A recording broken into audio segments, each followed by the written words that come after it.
بسم الله الرحمن الرحیم. هغه زنانه چې د کومو زنانو د هارمونز فرق وي LH FSH او AMH نو د دې وجوهات څه وي او دې کې حمل ولې نه کیږي دا یاد ساتئ. د هارمون دا فرق چې دی کله چې دا راشي نو د داسې زنانو عموما په مخ باندې ویښته هم ډېر زیات شي، ماهواري یې هم په ټایم باندې نه راځي، د خپو تلي یې هم سوځي، کوروالی سایډ ته وجود هم نه جوړیږي، چړچړاپن او غصه پکې هم زیاته وي. نو د دې وجوهات څه وي دا یاد ساتئ. LH او FSH دا هغه هارمونز وي چې دا په دماغو دې کې وي GnRH دا یو هارمونز دی نو دا د دماغ سره د تعلق وي. نو چې هر کله په دې کې فرق راشي نو دا LH FSH دې کې فرق راشي. نو هر کله چې دا نه خارجيږي نو چې کله دا نه خارجيږي نو دې سره دا هارمونز نه جوړیږي. نو چې کله دا هارمونز نه جوړیږي نو په دې کې حمل نه کیږي.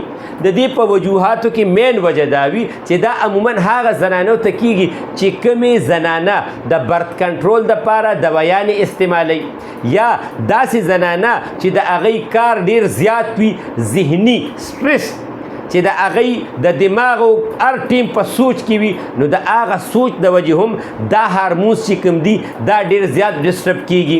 هغه زنانه چې کومې زنانه فاست فوډ او برګر، شورمې، چکن بریاني او د مرچکي استعمال د هغې زیات وي د هغې هم دا مسلې جوړیږي. دې سره بیا وي AMH لیول. AMH لیول چې کوم دی نو دا چې کله دې کې فرق راشي نو د دې مطلب دا وي چې د زنانه په اوري کې د هغې د ایگز میچیورټي چې کومه ده د دې ایگز کمزوري جوړیږي او لږ جوړیږي، د بچو قابل نه دي.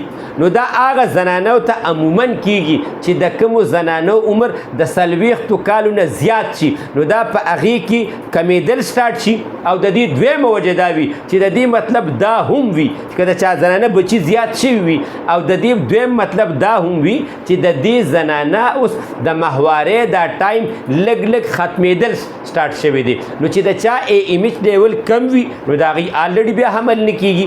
او د دې وجه چې کوم ده دا هم دا کوم څیزونه چې تاسو ته ما ګرم ډېر زیات یاد کړم دا بالکل مې استعمالوي چې کومې زنانه دا استعمالوي نو دې سره دا مسلې ډېرې زیاتې جوړیږي.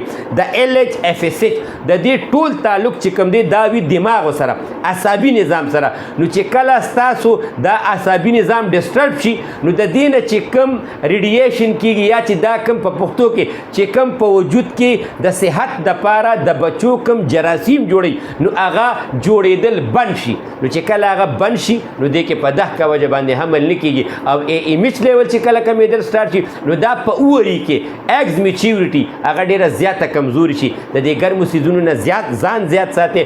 بل په دې کې چې تاسو څومره انجکشنې کوئ، څومره ګرمې دوایانې خورئ نو دا تکلیف به ستاسو زیاتیږي او کمیږي به نه.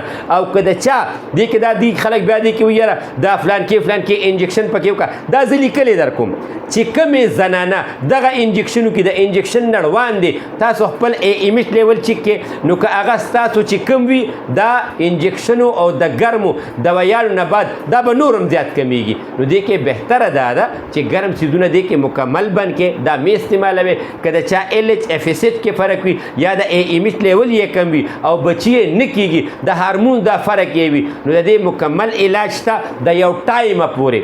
تاسو به ټول تاسو کوم ټیسټونه کړي دا ما سره شیر کې زه به در سره خبرې کوم مکمل به پویم او زه به درته بیا ویم چې دا یا ټیک کیږي او یا نه ټیک کیږي. زما د موبایل نمبر دی 0333 91 38 479 0333 9138 دا زما موبایل نمبر دی. په دې به فون کوئ، واتساپ په دې شته خو ما ته به لومبې فون کوئ زه به ټایم در کوم ځکه چې دې کې د ټولې دنیا نه خلک فونونه کوي نو هغه بیا جواب عموما لیټ شي بیا خلک خفه کېږي.